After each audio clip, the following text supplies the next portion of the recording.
Parole.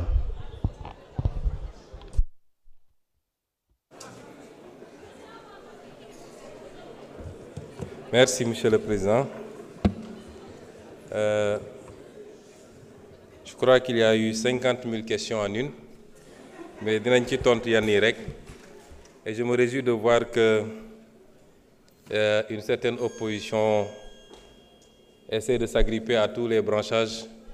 Et désormais, le cheval de bataille, c'est d'être les défenseurs du ministre de la Justice dans une soi-disant brouille avec le reste de l'exécutif. defe naa mun ngeen ut yeneen moyen d'opposition, c'est mieux. wax nga ci mbirum licenciement yi, je crois que su dee da ngeen tudd licenciement politique rek yéen a ko wax licenciement politique, ça veut dire que recrutement politique amoon na. Pour recrutement politique am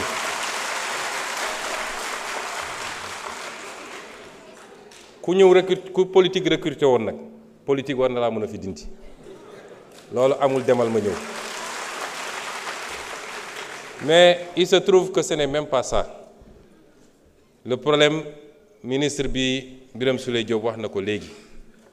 On vous a donné des arguments techniques. Répondez par rapport à des arguments techniques. Nee nga justice, il faut me prononcer. Kan moo tere justice prononcer wu?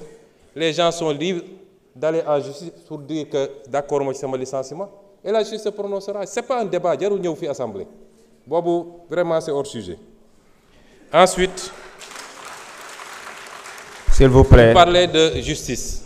Vous savez, wax naa léegi, je ne sais pas dans ce que j'ai défini. Nga xam ne lépp ci constitution laa ko jëlee.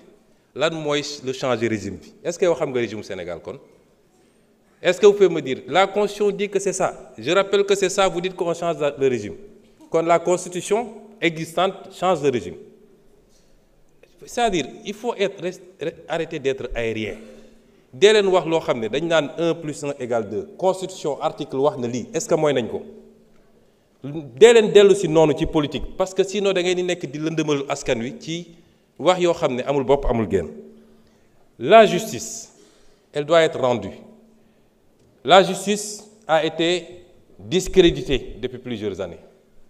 Loolu du lu ñuy nëbb lu Sénégal yëpp d'accord la. La majorité des acteurs de la justice d'accord nañ ci. Magistrats, avocats, greffiers, ñëpp d'accord nañu y a un problème.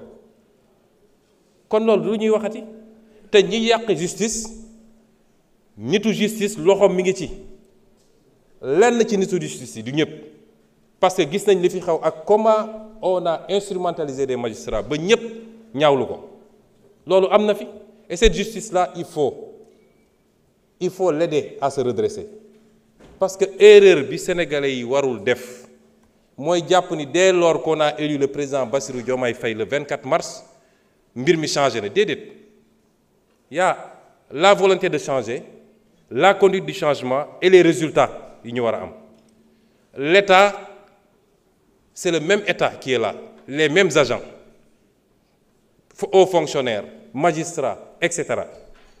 loolu c'est pas parce que changé nga président rek que loolu changé na de liggéey la boo xam ne au jour le jour lañ koy def. Ce qu'on appelle l'état profond, il est encore là, avec ses habitudes. te liggéey la boo xam ne du liggéey bu yomb mais la justice am na erreur bi nit ñi di def le peuple a le droit de dire que j'attends c'est le service public de la justice. Pourquoi on peut mettre la pression sur le président, sur le premier ministre, sur l'Assemblée et le peuple au nom duquel la justice est rendue n'a pas le droit de dire mais j'ai un problème ci sama justice nu muy doxee. Au nom de quoi? On dit le temps de la justice n'est pas le temps des hommes. Le temps de la justice est le temps des hommes parce que la justice est rendue au nom des hommes. Et en matière de justice, il y a un principe qui est important, la célérité. La justice doit être rendue avec célérité. Ça, c'est un principe fondamental du droit. Mën nañ ci poursuivre sax des magistrats lorsque par leur négligence dossiers yi dafa nekk ba peut-être sax génn ci dugg ci délai de prescription yi. On peut poursuivre disciplinairement des magistrats tey bi ñu jóg ñëwee gars yi def inventaire laaj leen dans les cabinets d'instruction ñaata dossiers lañ fa fekk des milliers de dossiers qui dorment là-bas depuis longtemps. On peut trouver des justifications peut-être amuñu suffisamment d'effectifs peut-être les conditions de travail Mais en tout état de cause, la justice doit être rendue avec célérité parce que le citoyen doit pouvoir connaître son sort rapidement et la société doit pouvoir être édifiée sur le sort du citoyen. Est-ce que yoon la ñu ne nit jàpp nañ ko pour une banalité mu def 10 ans ñu ne mi ngi instruction? Est-ce que vous voudriez être dans cette situation vous? Kon yéen opposition da ngeen di ut fu ngeen di langaamu da ngeen amatul argument nee nga que actuellement dañuy dal ci kaw nit ñi gis nga la liberté d'expression constitution moo consacré la liberté d'expression est-ce que xam nga ban article moo ko wax ci constitution bi ak lan la wax? Je suis sûr que xamoo ko liiroo ko. L'article 10 de la constitution dafa ne chacun a le droit d'exprimer et de diffuser librement ses opinions par la parole, la plume, l'image, la marche pacifique, pourvu que l'exercice de ces droits ne porte atteinte ni à l'honneur, ni à la considération d'autrui, ni à l'ordre public. Ni à l'honneur.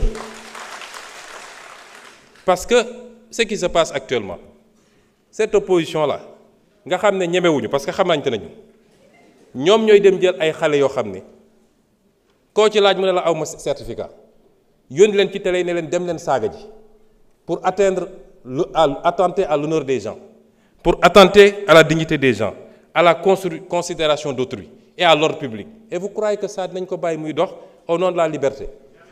Moi, je vais vous dire une chose. Ba fi mu toll nii je ne me suis jamais intéressé à ces questions. Lu xew ci réew mi ñu ne Sonko la. Je n'ai jamais fait arrêter quelqu'un. Le ministre de la Justice est là. Je n'ai jamais dégg naa même ñi ñu jàpp ci affaire dossier xaalis ak nangam ñu ne Sonko la. C'est pas moi. Damay xëy di gisandoo ci presse bi ñëpp ni jàpp nañ diw. Mais sur ces questions-là, je vous dis qu'à partir d'aujourd'hui, j'assume parce que man lu ma dugg rek ngeen xam ne dugg naa. À partir s'il vous plaît. Parce que ce pays duñ ko seetaan te gis nga ñi ngeen di sacrifier wujaaw yi ngeen di yónni ñuy dem di saaga ñoom seen cadre nañ ko régler rapidement mu des nag xanaa yéen opposants yi ponkal opposants yi nekk seen kër yor seeni milliards di joxe di fay ay loyer pour nit ñi saagal leen xanaa dañu génn ñeme léegi bis bu ñu effacer ñoo ñëpp ils prendront leur courage pour sortir et on les attend parce que nag yéen a ngi woo ci terrain bu ñu xam ñun terrain bu ñu mën ñoo leen ciy xaar. Ensuite, vous citez le cas d'un journaliste. Des journalistes qui reprennent soi-disant des articles. Est-ce que vous savez ce que la loi a dit? Vous êtes journaliste. Le responsable principal, c'est le rédacteur en chef ou le directeur de publication? C'est lui le premier responsable. Tu prends un article, tu dis, policiers ñu bëgg a génne dañ leen fiy génne dama joxe benn misaal dañ leen fiy génne parce que on veut aller prendre des rebelles du FDC remplacer leen ko ngeen ne loolu dañ ko bàyyi mu jàll. Merci beaucoup.